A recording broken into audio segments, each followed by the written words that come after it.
Obrigado, Vinícius. Meus caros, eu juro que esse é o último painel, só que é um painel incrível que vai falar agora desse ecossistema de novos negócios, de startups, venture capitals, que tanto está a borbulhar lá em Portugal. Eu confesso para vocês que quando eu cheguei lá em 2016, tinha um tal de Web Summit que estava chegando da Irlanda, desembarcando em Portugal, e realmente revolucionou Portugal como um todo, trouxe inovação, trouxe esse novo formato de abrir empresas ágeis, escaláveis e com tudo que tem de inovação que traz o mundo inteiro. E mudou a cara. Eu tive lá em 2017, no começo do ano, eu lembro muito bem do prefeito de Lisboa dizendo que realmente as startups já representavam 50% das novas vagas que estavam sendo preenchidas lá em Lisboa. Então, realmente, e até agora, o próprio Carlos Moedas, que está hoje com o prefeito, ele tem esse mote das unicorns para desembarcar em Lisboa. E Portugal está com os olhos arregalados para esse ecossistema aqui. Bom, a gente trouxe aqui dois dos maiores especialistas nesse quesito aqui. Eu vou apresentar cada um deles aqui. O Geraldo, ele é o sócio e diretor de novos negócios da FCJ Venture Builder, foi ainda fundador e CEO da Startup, com exit até para o Bossa aí que teve. E ele faz diversas outras coisas. É outro executivo que também eu não sei que horas que ele acha para dormir também. Maurício. O Maurício tem uma jornada Brasil, Itália, Portugal, e tem até uma crise aí de cidadania de onde ele é, mas ele vai contar para vocês. Mas o Maurício é um cara que eu conheci lá em Portugal através do LinkedIn, a força do LinkedIn que o Thiago comentou aqui de Portugal. E ele hoje, ele é quem dirige, quem está à frente, o Managing Partner da nossa Core Angel Atlantic, sócio lá dentro conosco, residente em Portugal, e é um serial investor também em startups que ele vai contar para nós. Meus caros, começando pelo Geraldo, queria que vocês se apresentassem, queria que vocês contassem aí profissionalmente a jornada de vocês, que eu já volto com uma pergunta aí. Como é que vocês estão envolvidos nesse ecossistema de startups e venture capital? Boa tarde, Eduardo. Obrigado pelo convite, Atlantic Hub. É um prazer estar aqui novamente. Essa semana encontrei uma foto da nossa primeira edição, onde eu participei em 2018, do Atlantic Connection em São Paulo. Então é um prazer estar aqui novamente com vocês. Parabéns pelo projeto e pela trajetória toda esses anos todos. Obrigado a vocês aí por permanecerem. Eu tenho certeza que vocês estão aqui só para acompanhar esse último painel, esperaram até agora por isso. Então, vamos lá, bater esse papo aqui, Maurício, prazer compartilhar com você. Bom, minha formação é na área de tecnologia, embora nunca tenha sido técnico, então sempre usei conhecimento e tecnologia voltada para o negócio, de uma carreira horizontal em empresas de software no Brasil há muito tempo atrás. E depois de 10 anos de experiência no mercado, eu decidi empreender e a partir daí já se passaram 30 anos. Parece que foi ontem, e nesse meio tempo criando agências de consultoria, agências de marketing, de eventos, de web, quando o web começou a existir, e por aí vai. Tive algumas decepções, obviamente, algumas empresas que não deram certo, outras que existem até hoje e muitos negócios que já foram vendidos. Nesse meio tempo aí, 2 startups, as 2 com saídas, a mais recente que você comentou, para a Bossa. Então é isso, sou empreendedor nos últimos 15 anos como investidor anjo, ajudando a fomentar e amadurecer o ecossistema de inovação e startups no Brasil, exatamente usando um pouco dessa experiência para que a gente possa cada vez mais tornar as startups reconhecidas mundialmente, que é o grande desafio, eu diria aqui, do empreendedor brasileiro, é saber se preparar desde o momento zero para isso que vocês estão ensinando aqui, que é o caminho de internacionalização, o caminho de se tornar global e por aí vai. Então, esse rapidamente é um pouco da minha trajetória.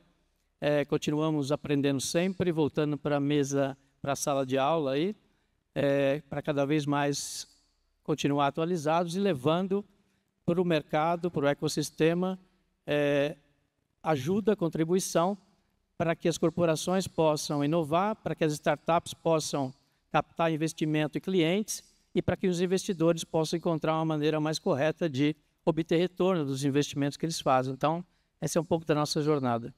Obrigado, Geraldo. Maurício, conta para a gente essa tua jornada incrível. Ok, bom, boa tarde a todos. Meu nome é Maurizio Carcopietro. Come se percebe do levissimo sotaque, sou italiano, mas morei 21 anos aqui no Brasil. Eu me considero um ex-gringo, né? Porque 21 anos é muita coisa. E eu fui diretor de tecnologia na Ferrero, que é uma multinacional italiana de chocolate. Quando saí em 2016 deste mundo corporativo, comecei a ter contato com startups, sobretudo em Curitiba e São Paulo. E foi assim que, tomando cafezinhos com empreendedores, conversando com eles, comecei a mentorar, né? Comecei a gostar deste mundo tão diferente do mundo corporativo, mas tão complementar, né? E foi assim também que comecei a investir, né? A ser investidor anjo. Em 2016 não tinha muitas opções. Tinha muitas pessoas que pensavam que investimento anjo fosse investir nas igrejas, né? Para vocês terem uma ideia. Então e foi muito bom começar assim. E entrei também em grupo em Curitiba, comecei a investir, e seja sozinho, seja via grupo. Em 2017 visitei Portugal, fui para o Web Summit e fui lá que realmente fiquei lá 10 dias e gostei muito de lá e decidi de ficar. Obviamente depois falei com minha esposa dessa ideia. Esse é o risco do Web Summit, é ficar em Portugal, como vocês estão vendo de vários exemplos aqui. Sim, e foi lá que em 2019... Em 2018 entrei na Red Angels, que é um grupo de investidores anjo lá de Portugal. Em 2019 criamos a Core Angel Atlantic com a Atlantic Hub e desde então nós investimos já em 7 startups, somos 39 investidores e a Core Angel Atlantic é um fundo de investimento anjo que investe em startups brasileiras que querem internacionalizar na Europa a partir de Portugal. E como foi já comentado hoje de manhã, na semana passada tivemos o primeiro exit, que obviamente é o fim é a cereja no bolo, né? É o fim do ciclo. E é uma startup de Joinville, se chama Size Bay, que conheci exatamente no Web Summit em 2018, o empreendedor, o Marcelo, e foi comprada por uma empresa, uma multinacional de Florianópolis, que se chama Audaces. E foi muito, assim, é uma grande, muito gratificante, né? Assim, ter acreditado na época, quando, bem no começo, esta startup estava começando a expandir na Europa. Mas é isso, então. É engraçado porque nós estávamos juntos lá no Web Summit, né, Maurício? E apareceu o Marcelo, empreendedor do Brasil lá, né? Ele vê nosso crachá, investidor. E contar para vocês, não vão com crachá de investidor para o Web Summit. É enxurrada de satupeiro que pula em cima de você. Você tem que virar o crachá, tá? Ele falou, Eduardo, eu vou solucionar a questão de devolução de entregas e de produtos AAA, de roupas de mulheres, que elas compram 10 produtos e tal, depois entrega 7 e fica com 1, né? Eu vou revolucionar esse mercado, que eu tenho um provador virtual aqui. Eu falei, cara, para com isso, cara. Você e uma fila de gente aqui. Vamos sentar, vamos conversar. Deixei quieto. Chamou de novo. Falei, Maurício, atende essa pessoa, cara. Traz ele aqui para o nosso comitê de investimento. Participou do primeiro comitê de investimento. Aprovou. Foi para Portugal. Alemanha, Estados Unidos, dominou e um exit aqui. Muito prazer, uma salva de palmas aí para Size B e para Correios Atlântica aí, muito bom. Geraldo, você está à frente hoje lá na FCJ, que é uma empresa aí que é a maior empresa da América Latina e que seja, ou me corrige, de Corporate Venture Builder.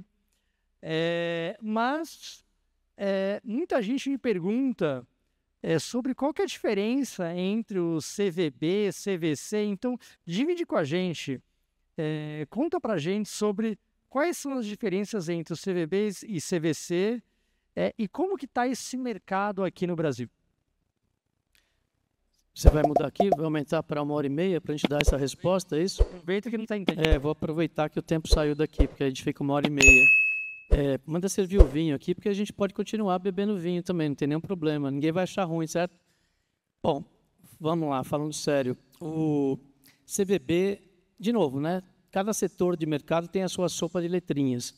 Semana passada eu estava numa reunião com um analista de investimentos para entender esse movimento de mercado, aí, bolsa, dólar, etc, etc. Cara, assim, é tanta sopa de letrinha que eu não faço a menor ideia de 70% do que significa. Na área de tecnologia, inovação é a mesma coisa. Então, independente da sopa de letrinhas, o que é importante é o que cada sopa de letrinhas gera de resultados, né? Mas, falando objetivamente, CVB, nós estamos falando de Corporate Venture Builder. Então, a palavra já diz claramente que é uma construção. Originalmente, essa palavra vem de Venture Builder, que é construir startups do zero dentro de casa, ou dentro de um hub, ou dentro de uma empresa, ou dentro de uma incubadora, não importa. Mas é construir do zero. O C começou a entrar a partir do momento que as corporações começaram a entender a importância da inovação aberta, ou seja, de começar a deixar de construir dentro de casa e passar a usar as startups que estão no mercado, quer seja dentro do Brasil, fora do Brasil, onde quer que ela esteja. Por quê? Porque é mais rápido, é mais prático, as soluções já estão prontas, os desenvolvedores já estão usando as tecnologias mais modernas que existem. Desenvolver dentro de casa ainda é utilizado? Sim, por determinadas empresas, segmentos específicos, principalmente indústrias, biotecnologia, etc. Mas a gente sabe que o tempo disso é muito mais longo. O tempo de resultado para você construir do zero dentro de casa, com a competitividade que existe, com a mudança de mercado, com a variação de mercado, não dá mais tempo. As empresas precisam acelerar o seu crescimento, acelerar a sua competitividade. Para isso, precisa fazer o negócio crescer, competir, senão elas vão ser engolidas. A gente sabe que cada vez mais as empresas tradicionais estão sendo engolidas pela zona de conforto, pela estagnação, pela falta de inovação, pela falta de buscar novos modelos de negócio, né? De manhã eu estava lendo o caso da Tokstok aqui em São Paulo. Para quem não conhece, né, são lojas físicas que existem há dezenas de anos que lideravam o mercado. Elas acabaram de ser compradas por uma startup chamada Mobile, que nunca teve uma loja física, sempre começou no online e depois começou a montar alguns showrooms fisicamente. Então, de novo, isso não é o primeiro caso, nem o último, pelo contrário, cada vez mais vai acontecer. E o pior nesse cenário, só para não me alongar muito, toda decisão de vender a Tokstok não foi dos fundadores, dos herdeiros, foi do fundo de private equity, que já era majoritário, que tinha entrado alguns anos atrás para salvar a empresa e que não resolveu porque os gestores não conseguiram se reorganizar, se reinventar, mesmo com dinheiro. Ou seja, então nós não estamos falando de dinheiro. Eu não preciso de dinheiro para inovar, eu preciso ter lideranças internas, eu preciso ter, como vocês falaram aqui, né, o Benício falou isso de manhã, eu preciso ter o olhar do CEO, o olhar do dono, da alta direção, do conselho de administração. Eu preciso ter isso na pauta diária, mensal, das organizações, da alta direção, que eu preciso me reinventar. Né? Alguém falou aqui também, que eu não vou lembrar o nome, eu não posso olhar só para o meu caixa, eu preciso olhar para a ambidestria. O que é isso? É olhar para o que vem pela frente, é olhar para novas fontes de receita, novos modelos de negócio. Então, assim, Exemplo prático disso é a Tokstok, que ficou parada no tempo, no que ela fazia, sem mudar absolutamente nada nos últimos 10 anos. Por isso ela vai ser engolida. Então, tipo, nós não estamos contando uma história, é real, é fato. Se a gente olhar na história passada, existem dezenas de casos. Então, quando a gente fala de CVB, nós estamos falando do quê? Nós estamos falando de usar metodologias para criar programas de inovação aberta, ou seja, utilizando startups que estão no mercado, que já existem, que já se provaram, já foram validadas, para poder gerar inovação dentro da minha corporação. Não importa o tamanho, pode ser médio ou pode ser grande. Quando eu falo de CVC, eu estou falando de capital, Corporate Venture Capital. Eu estou falando de poder estruturar dentro da minha corporação, porque continuo C ali, um fundo de investimento, que pode ser de 5 milhões, de 10 milhões, de 50 milhões, de 100 milhões, vai depender do porte da empresa. Alguns fundos maiores, acima de 50 milhões, requerem mais organização, requer um gestor de fundo, requer aprovação de CVM, mas é possível começar um fundo com 5, 10 milhões. Por quê? Porque isso vai ajudar a adquirir cultura dentro da empresa, ok? E qual é o melhor dos mundos, na verdade? Daqui para frente, vocês vão ouvir falar cada vez mais disso. É a junção das duas coisas. A hora que eu tenho CVB mais CVC, eu começo a criar um portfólio de startups usando uma metodologia, e a FCJ nasceu para isso há 10 anos atrás, com essa metodologia.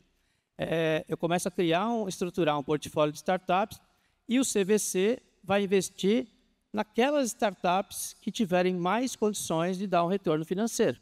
Porque uma coisa é olhar estratégico, outra coisa é olhar financeiro. Então, basicamente, são essas duas divisões que vão cada vez mais, na minha opinião, e de vários analistas de mercado, andar juntos. Por quê? Porque a empresa que tem só o CVC, ela não acha startup para investir. Ela fica com o dinheiro parado 1, 2, 5 anos, como está acontecendo no mercado hoje. E quando ela investe, a chance de ter retorno é pequena, porque a startup precisa ser acompanhada, precisa ser preparada para esse retorno. E é isso que faz o CVB, é preparar as startups para crescerem, estar junto com a startup o tempo inteiro, não só pontual, num programa de aceleração de 3, 4 meses, mas é estar dentro da jornada dela, da onde ela está até a série A, a série B, até a saída. Nada como escutar aqui do maior expert nesse assunto aqui. Tá claríssimo aqui, Estou longe disso. Todos aqui. Obrigado, Geraldo. E agora vamos entrar no mercado aqui de Portugal. Maurício, quando eu estava lá almoçando, vieram alguns participantes aqui me perguntar: Edu, me conta aqui, mas o que é uma startup? Tá? Como é que se classifica uma startup? E, na sequência da sua resposta, a gente queria conhecer o ecossistema de investimento, o ecossistema de venture capital em Portugal, na sua visão. Como é que ele está estruturado? Conta para a gente. Sim, então, uma startup normalmente é uma empresa bem no começo, né? Normalmente é digital. Por que digital? Porque permite de ser escalável.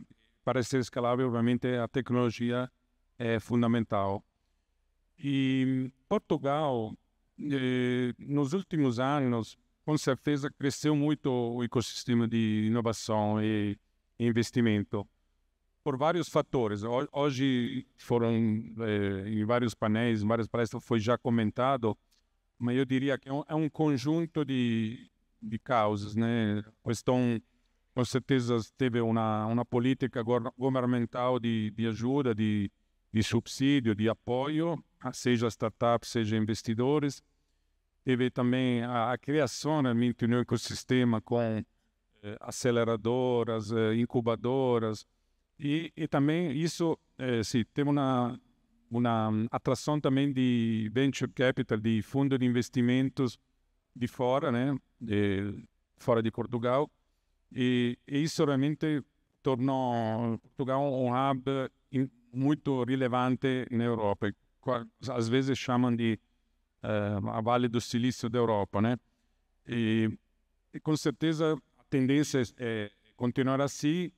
Tem muita também tem desafios também, a questão de pessoas qualificadas, né? Em Portugal tem muitos profissionais qualificados e existe uma concorrência forte com o resto da Europa. Então, isso com certeza é um desafio. Um outro desafio também sim, o aumento do custo do real estate, né? Porque quando nós chegamos em Portugal eram outros valores.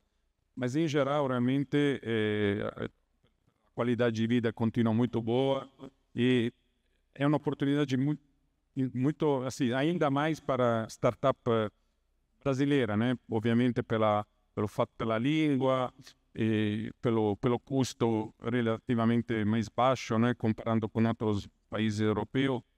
Então, o desafio é também assim, em Portugal se investe mais na fase inicial, né? Uma fase early stage, eu diria até uma série A, né? E depois realmente os fundos para as rodadas posteriores tem que ser feita fora de Portugal.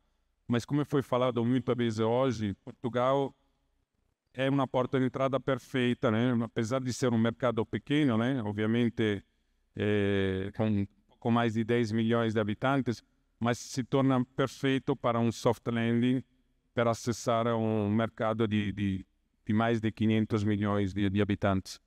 E para fechar aqui, que a gente está sem tempo já, qual que é a dica que você dá aqui? Como que o investidor ou uma startup podem acessar aí a CoreInvest Atlantic?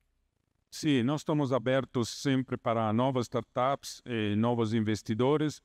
Hoje temos 7 startups, né, como eu comentei, e é só acessar o nosso site, né, CoreAngel Atlantic. É importante dizer que a CoreAngel tem uma CoreAngel International, que é um guarda-chuva, uma marca global de investimento anjo profissionalizado, e nós fomos, Atlantic foi o primeiro fundo, mas tem mais de outros 10 fundos, né, na Europa, nos Estados Unidos, temos um total de 90 startups investidas, mais de 260 investidores anjos, e no nosso modelo, o investidor anjo, além de investir dinheiro, que obviamente ter um retorno de capital, mas o que é importante é a participação, o envolvimento. Os investidores participam, o investidor vota, inclusive nos nossos comitês de investimento, tem direito a um voto. Tem também o papel do arcanjo, que é um anjo líder que se dedica mais a uma ou mais startup. Então, eu acho que para um investidor que é interessado, além da questão, obviamente, do retorno financeiro, mas de se envolver e participar, eu diria que é uma boa opção, ainda mais para entrar em uma comunidade em Portugal e na Europa. Muito bom, Maurício. Geraldo, para encerrar aqui em poucas palavras aqui, como acessar a FCJ e se beneficiar desse ecossistema? Bacana. Primeiro, sim, só resumindo o que é a FCJ, para quem não conhece, é um grupo mineiro que foi criado há 11 anos e ela resolve 3 dores do mercado. Primeiro, ajudando as corporações exatamente a criar os seus programas de inovação aberta com uma metodologia própria, exatamente para poder acompanhar essas startups durante, no mínimo, aí, 1, 2, 3, 5 anos e fazendo que efetivamente gere resultado para as corporações. Segundo, a dor das startups, que é buscar clientes, emitir nota fiscal, conseguir crescer, faturamento, etc. Que isso é mais importante para as startups do que só o investimento de capital. Não adianta dinheiro se ela não conseguir cliente, não conseguir tração. Então, esses 2 pontos que a gente atua fortemente, além de aumentar o retorno do investidor por causa da metodologia, etc. Hoje, a gente tem, dentro da rede do Grupo FCJ, 1.400 investidores que participam desses projetos e apoiam não só as startups, mas também as corporações.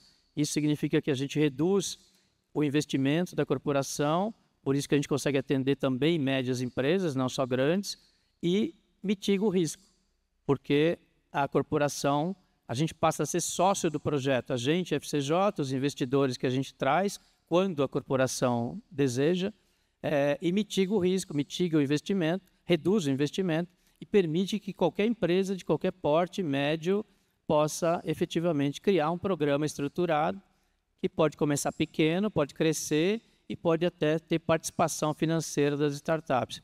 Para acessar, meu contato está aqui, é só acessar meu LinkedIn, FCJ Group, está no Google aí também facilmente, tem os canais, mas quem tiver interesse em saber mais é só me conectar aqui, me procurar, a gente vai estar aqui tomando vinho com vocês também, estamos à disposição. E um último dado aqui, nos últimos 4 anos, 5 anos, efetivamente, quando as grandes empresas e as médias empresas começaram a olhar para isso com mais ênfase, é que os projetos começaram a acelerar. Então, hoje, a gente já tem 300 startups no nosso portfólio investidas, todas elas sendo acompanhadas semanalmente, diariamente, por uma equipe dedicada, exclusiva para cada projeto, de cada tese, de cada empresa. Então, é isso que faz a diferença na metodologia e é isso que faz com que aumente a estatística de retorno, não só dos projetos, como das próprias startups. Tá? Brutal. E agora eu quero pedir para que vocês acompanhem junto conosco aqui, que a gente vai passar aqui para a grande startup vencedora do Atlantic Awards. Mas antes disso, eu quero uma salva de palmas aqui para o Maurício e para o Geraldo. Obrigado.